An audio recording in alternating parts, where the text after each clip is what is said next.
क्या हुआ? याद आ गई मंजुलिका? डर गए? सच कहूँ तो कोई उसे भूला ही नहीं है, क्योंकि मंजुलिका के किरदार ने लोगों को सन्न कर दिया था। एक महल, बंद दरवाजा और एक आत्मा, जो पहले कहानी में एक मानसिक बीमारी के रूप में दिखी, तो वही अगली बार एक बदले की आग में जल रही थी।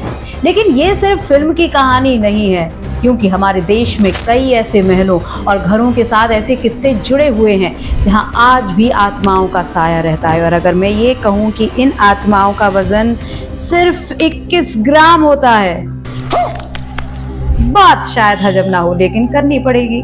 तो आज की इस कहानी में हम यही जानने की कोशिश करेंगे कि क्या कोई मंजुलिका जैसी आत्मा हमारे बीच भटक सकती है, या ये सिर्फ हमारा मन और डर का खेल है। और अगर ये खेल है, तो एक वैज्ञानिक एक्सपेरिमेंट ने आत्मा के एग्जिस्ट होने का दावा क्यों किया?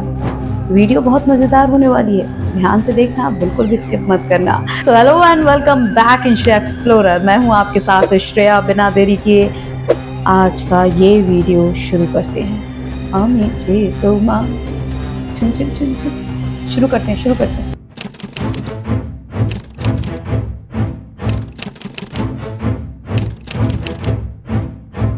पहले बात करते हैं कुछ पैरानॉर्मल घटनाओं की, क्योंकि सच ये है कि पैरानॉर्मल घटनाएं सिर्फ कहानियों का हिस्सा नहीं है।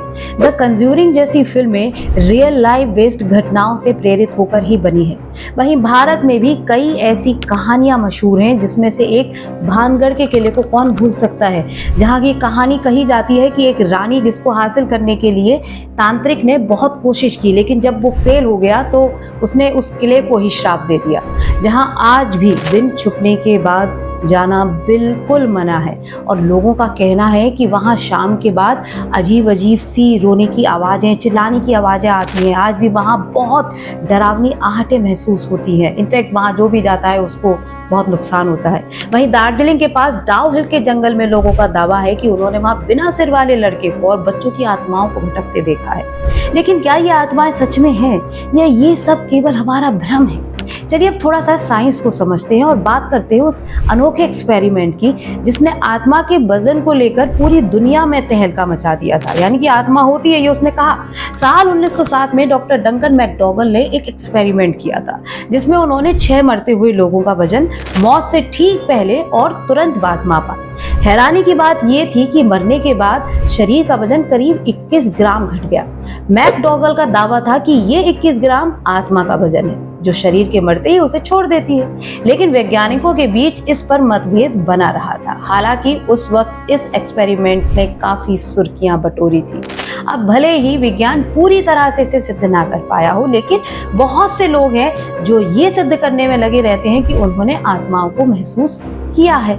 लेकिन विज्ञान बार बार कहता है कि हमारा शरीर कभी कभी कुछ ऐसी परिस्थितियों से गुजरता है जिस वक्त उसका और उसके दिमाग का कनेक्शन एक बराबर नहीं होता।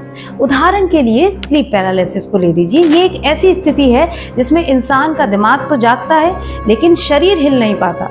ऐसे में लोगों को लगता है कि कोई अदृश्य ताकत उन पर हावी है और उसे भूत प्रेत समझ लिया जाता है। इसकी वजह से अंधविश्वास में फंस के लोग नुकसान करते हैं। वहीं ये एक न्यूरोलॉजिकल कंडीशन है। चलिए विज्ञान को समझने के लिए आज एक कहानी भी आपको समझाती हूँ और सुनाती हूँ। ये मुंबई की एक लड़की का किस्सा है, जिसको लगातार ये लगता था कि उसके कमरे में कोई आत्मा मौजूद है। उसे रात में अजीब अजीब सी आवाजें सुनाई देती थी और एक ऐसा महसूस वो करती थी साथ ही साथ कि कोई उसका गला दबा रहा है। बाद में जांच में पता चला कि उसे डिसोसिएटिव आइडेंटिटी डिसऑर्डर नाम की एक मानसिक बीमारी थी।